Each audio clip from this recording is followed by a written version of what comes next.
इन्नी सोहनी क्यों लगे तू मैनू, मैं तेरा हो गया। দক্ষিণী তারকা প্রভাস বরাবরই আলোচনার তুঙ্গে। বাহুবলীর সাফল্যের পর বিশ্বব্যাপী তার ভক্ত অনুরাগী এখন অগণিত।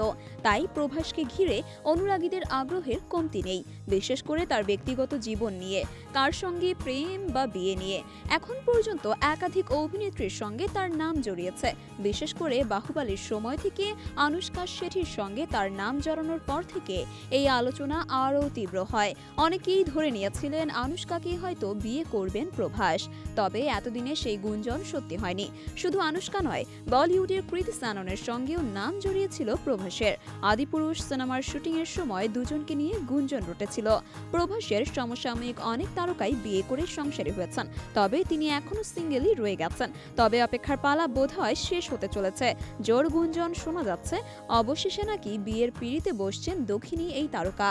সম্প্রতি আনস্টপেবল উইথ এনবিকে সিজন 4 টক শোতে প্রভাসের সম্ভাব্য বিয়ে নিয়ে ইঙ্গিতপূর্ণ মন্তব্য করেন প্রভাসের বন্ধু এবং সহ অভিনেতা রামচরণ। যদিও প্রভাস বা তার টিম থেকে এখনো কোনো আনুষ্ঠানিক ঘোষণা আসেনি, তবে ভক্তদের মাঝে এই খবরটি নিয়ে উত্তেজনার পারদ চড়ছে।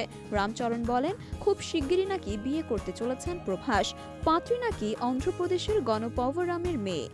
এরই মধ্যে দক্ষিণী বাণিজ্য বিশ্লেষক মনোবালা বিজয় বালানের একটি টুইট ঘিরেও অনুরাগীদের কৌতূহল তুঙ্গে।